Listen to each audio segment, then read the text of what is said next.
Good morning, YouTubers. Welcome back to the sanctuary. Saul here. It's a beautiful morning. The birds are chirping. The bald eagles are fighting somewhere near here.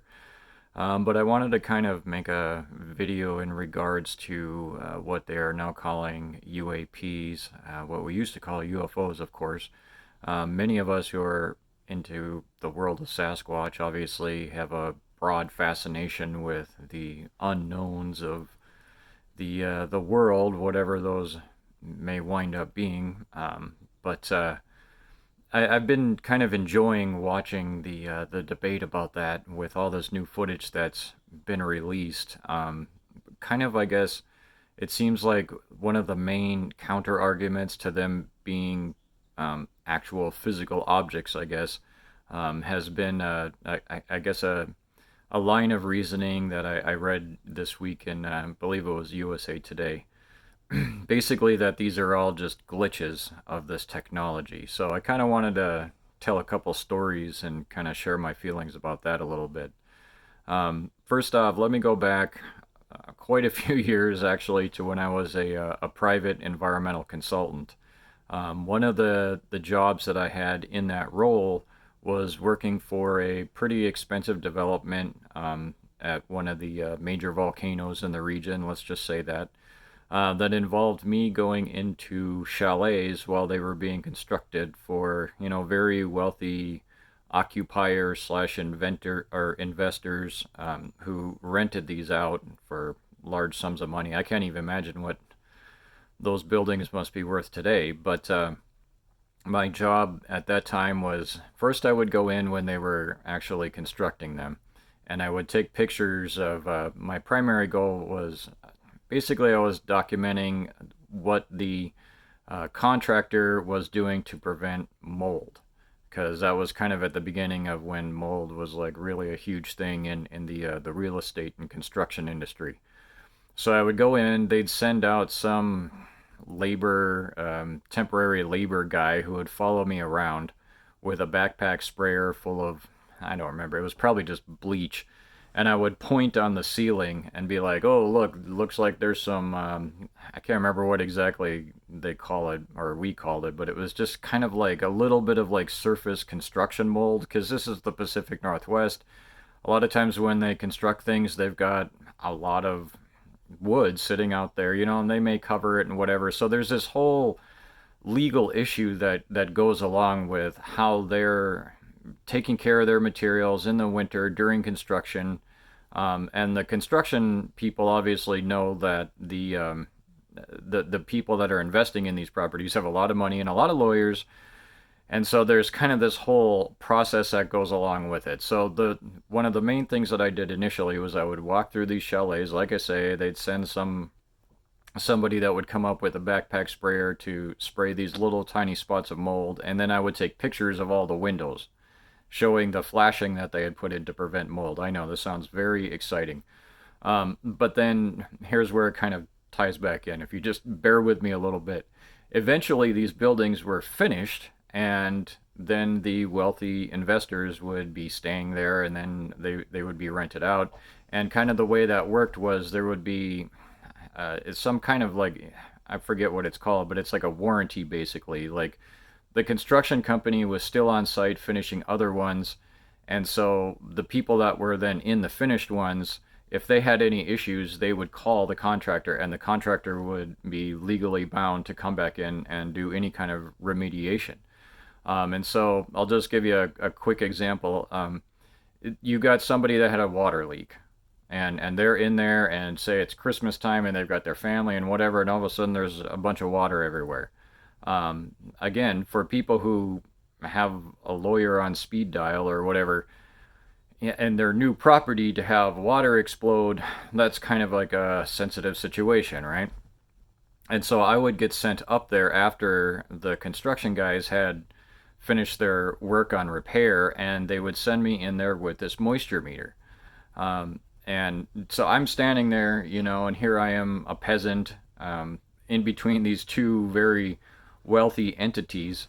And it kind of feels like if any of you grew up in the 80s and you watched, any kind of like the drama shows or anything like that, or even the comedy shows. Oftentimes you'd have kind of working poor people on there as characters, but the extent of their character was essentially to show the power of the people that had the money.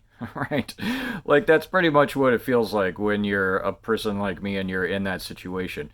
And you imagine me standing there with this moisture meter, and I mean, we're talking about investors who would, they're just going to drop like $40,000 on a little bit of flooring, and this was, years ago, so you can imagine what that would cost now. And all of a sudden, this water leak comes through on this flooring, and oh boy, this is a big deal. And you've got a moisture meter that all of a sudden, ding, ding, ding, ding, ding, ding, ding. You got the contractor over here, you got the investor, occupier over here. And so like that you need to know when that ding comes out, is that telling you there's still water back there? And so when I first got that moisture meter, when I'm working for this company, and I got the instructions, there was a section in there that basically outlined all the things that could give you false positives.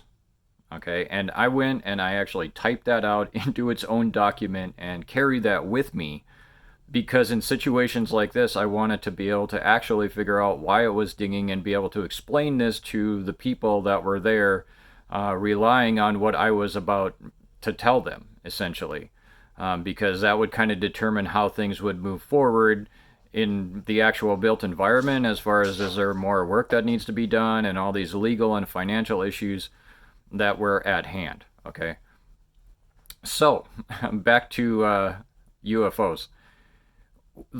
Basically, the counter argument that seems to be coming out now is that, oh well, these are all just glitches. Somebody went and looked at the patent for one of these devices and said, well, here it says right here, this is exactly what happened. This is basically a false positive. And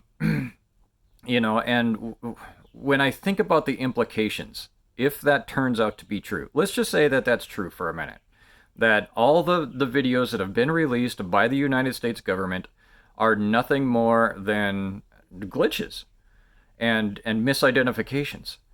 If that is true, that is more damaging to our national security than just about anything you could imagine, because what that tells everybody, including our adversaries, is that we don't even know how to read our own equipment. And that all the people who work for the companies that develop the equipment don't have a good understanding, because obviously they've been involved before the government has released these things to the public. Obviously the companies that develop these products have significant testing and they know all of this technical data. They're the ones who built it. And so it seems like if that was the case, that the government would have never let it get released, because that's completely embarrassing. It means, like I say, our operators on the ground don't understand what they're looking at. The people who are in the air, they don't understand how to read their equipment, because the comments they're making on the video, like they're actually seeing these things. And I mean, that's another point, is I don't really know, when you have quite a few at this point of these military pilots saying they visually saw these, I don't really know how you explain that, because, now we've got multiple layers where they just released the radar that supposedly backs up what was shot from the aircraft. So, I don't know. It just seems like if it does turn out to be that it's just glitches, that's going to be horribly embarrassing to the United States government. And that in and of itself, I think, would probably be almost as scandalous as if it is, turns out to be anything else.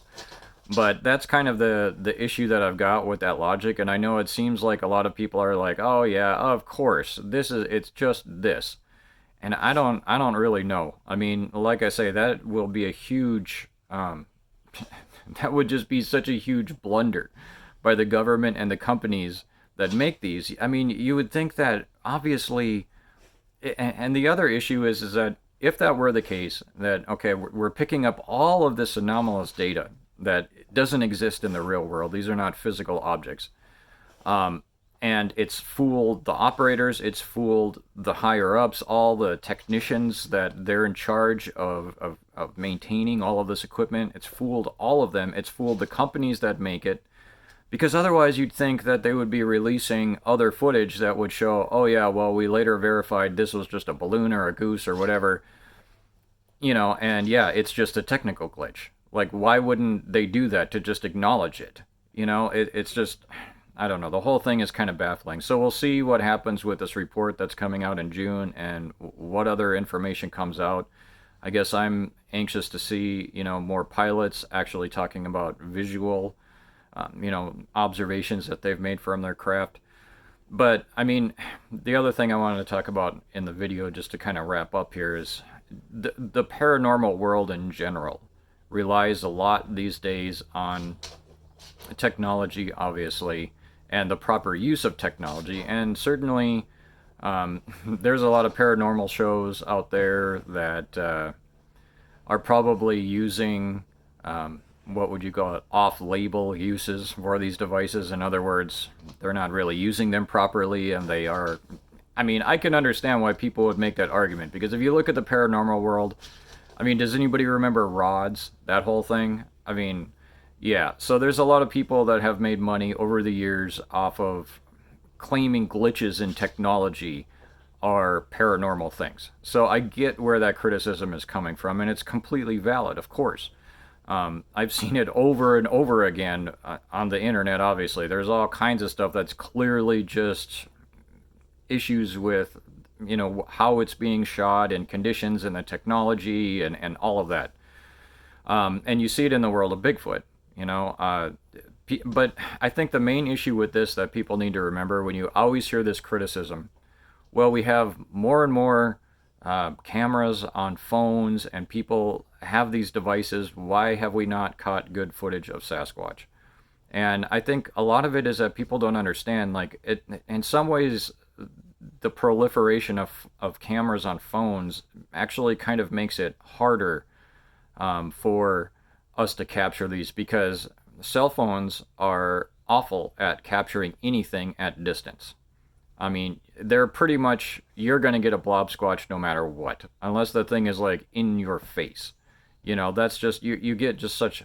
And so we do see a lot of that. There is all kinds of footage that people have released that, yeah, of course it's not conclusive, but, here's some kind of blobby thing moving across in the distance. And I mean, again, it's not proof of anything.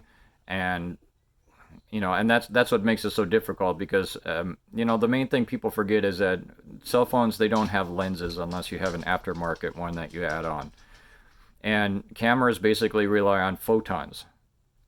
And so when you don't have lenses, you're just not getting enough.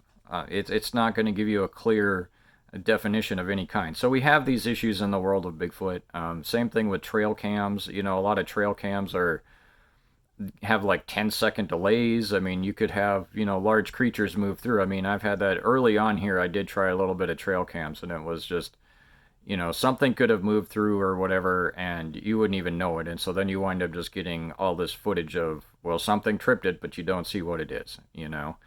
And so there's just all kinds of different issues with technology that make this a little bit more complicated. And the technology itself is very complicated. And so its use is definitely user dependent, so to speak. So that's just a few of my comments about UFOs and technology in the world of Bigfoot.